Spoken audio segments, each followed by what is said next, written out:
ನಮಸ್ಕಾರ, ಇದು ಪ್ರವಾಸಿ ಪ್ರಪಂಚದ ಟ್ರಾವೆಲ್ ಬುಲೆಟಿನ್. ನಾನು ನಿಸರ್ಗ. ಈಗ ಹೆಡ್ಲೈನ್ಸ್.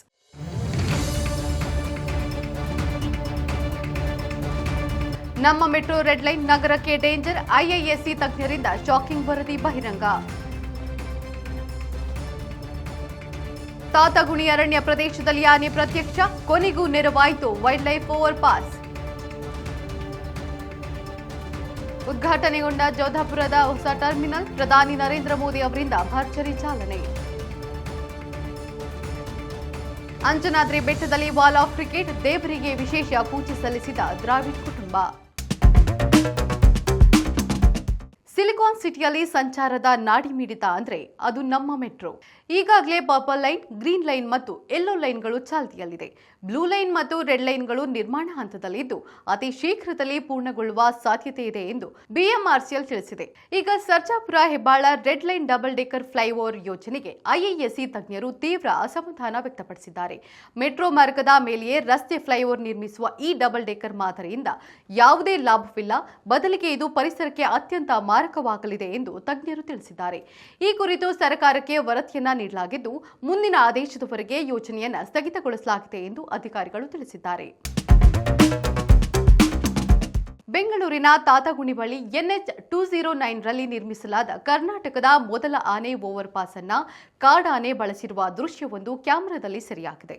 ಈ ಓವರ್ ಪಾಸ್ ಅನ್ನ ಬನ್ನೇರುಘಟ್ಟ ರಾಷ್ಟ್ರೀಯ ಉದ್ಯಾನವನ ಮತ್ತು ಸಾವನದುರ್ಗ ಅರಣ್ಯ ಪ್ರದೇಶಗಳ ನಡುವೆ ನಿರ್ಮಿಸಲಾಗಿದೆ. ವೇಗವಾಗಿ ಬೆಳೆಯುತ್ತಿರುವ ಸಿಲಿಕಾನ್ ಸಿಟಿಯಲ್ಲಿ ವನ್ಯಜೀವಿಗಳು ಬಳಸುವ ದಾರಿಗಳು ಕಡಿಮೆಯಾಗುತ್ತಿವೆ. ಈ ರೀತಿಯ ಓವರ್ ಪಾಸ್ಗಳು ವನ್ಯ ಲೋಕಕ್ಕೆ ಬಹಳ ಉಪಯುಕ್ತವಾಗಲಿದೆ. ಈ ಓವರ್ ಪಾಸ್ ಆನೆಗಳಷ್ಟೇ ಅಲ್ಲ, ಇತರ ವನ್ಯಜೀವಿಗಳಿಗೂ ಸುರಕ್ಷಿತ ಮಾರ್ಗವಾಗಬಹುದು ಎಂದು ಅಧಿಕಾರಿಗಳು ತಿಳಿಸಿದ್ದಾರೆ.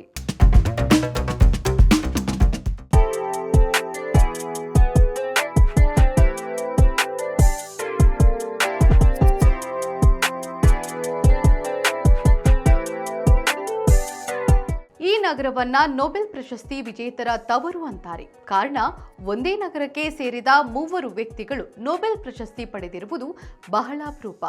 ಈ ನಗರ ಅಂತಹ ಹೆಗ್ಗಳಿಕೆಗೆ ಪಾತ್ರವಾಗಿದೆ. ಸಾಹಿತಿ ಥಾಮಸ್ ಮನ್, ಜರ್ಮನಿಯ ಮಾಜಿ ಚಾನ್ಸಲರ್ ವಿಲ್ಲಿ ಬ್ರಾಂಟ್ ಮತ್ತು ಬರಹಗಾರ ಗುಂಟರ್ ಗ್ರಾಸ್ ಈ 3 ನೊಬೆಲ್ ಪುರಸ್ಕೃತರು ಈ ನಗರಕ್ಕೆ ಸಂಬಂಧಿಸಿದವರು. ಈ ನಗರದ ಆಕಾಶ ನೋಟವನ್ನ ಗಮನಿಸಿದ್ರೆ 5 ಪ್ರಮುಖ ಚರ್ಚ್ಗಳ 7 ಗೋಪುರಗಳು ಎದ್ದು ಕಾಣುತ್ತವೆ. ಆದ್ದರಿಂದ ಇದನ್ನ ನಗರದ 7 ಗೋಪುರಗಳು ಎಂದು ಕರೆಯುತ್ತಾರೆ. ಇದು ನಗರದ ಮಧ್ಯಕಾಲೀನ ವೈಭವಕ್ಕೆ ಸಾಕ್ಷಿಯಾಗಿದೆ. ಬಾದಾಮಿ ಮತ್ತು ಸಕ್ಕರೆಯಿಂದ ತಯಾರಿಸುವ ಸಿಹಿ ತಿಂಡಿ ಮಾರ್ಜಿಪಾನ್ಗೆ ಇದು ಪ್ರಸಿದ್ಧ. ಹಾಗಾದ್ರೆ ಈ ನಗರ ಯಾವುದು?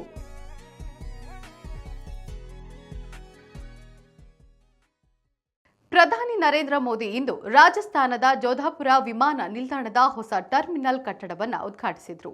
ಈ ಯೋಜನೆಯನ್ನು ಒಟ್ಟು 480 ಕೋಟಿ ರೂಪಾಯಿ ವೆಚ್ಚದಲ್ಲಿ ಅಭಿವೃದ್ಧಿಪಡಿಸಲಾಗಿದೆ. ಈ ಸುಂದರವಾದ ಹೊಸ ಟರ್ಮಿನಲ್ ಕಟ್ಟಡವನ್ನು ವಾರ್ಷಿಕವಾಗಿ 20 ಲಕ್ಷ ಪ್ರಯಾಣಿಕರನ್ನ ಬಳಸಿಕೊಳ್ಳುವಂತೆ ವಿನ್ಯಾಸಗೊಳಿಸಲಾಗಿದೆ ಎಂದು ಅಧಿಕಾರಿಗಳು ತಿಳಿಸಿದ್ದಾರೆ.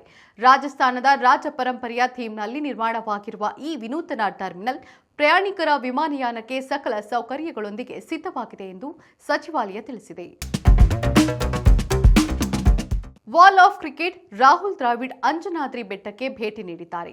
ಪತ್ನಿ ಜತೆ ಅಂಜನಾದ್ರಿ ಬೆಟ್ಟಕ್ಕೆ ತೆರಳಿದ್ದ ರಾಹುಲ್ ದ್ರಾವಿಡ್ 575 ಮೆಟ್ಟಿಲುಗಳನ್ನು ಏರಿ ಹನುಮನ ದರ್ಶನ ಪಡೆದರು. ಅಲ್ಲದೆ ದೇವರಿಗೆ ವಿಶೇಷ ಪೂಜೆ ಸಲ್ಲಿಸಿ ಪ್ರಾರ್ಥಿಸಿದ್ದಾರೆ. ನಂತರ ಹಂಪಿಗೆ ಭೇಟಿ ನೀಡಿರುವ ಕ್ರಿಕೆಟ್ ಲೆಜೆಂಡ್ ವಿರೂಪಾಕ್ಷ ದೇವಾಲಯ, ಸಾಸಿವೆ ಕಾಳು ಗಣೇಶ, ಹೇಮಕೂಟ, ಕೃಷ್ಣ ದೇವಸ್ಥಾನ, ಉಗ್ರ ನರಸಿಂಹ ಮತ್ತು ಬಡವಿಲಿಂಗ ದರ್ಶನವನ್ನ ಪಡೆದಿದ್ದಾರೆ. ಈಗ ಕ್ವಿಜ್ ಟೈಮ್. ಇಂದಿನ ಪ್ರಶ್ನೆ: ದೇವಾಲಯಗಳ ಚಕ್ರವರ್ತಿ ಎಂದು ಬಿರುದು ಹೊಂದಿರುವ ಕೊಪ್ಪಳದ ಆಲಯವನ್ನ ಕರೆಯುತ್ತಾರೆ.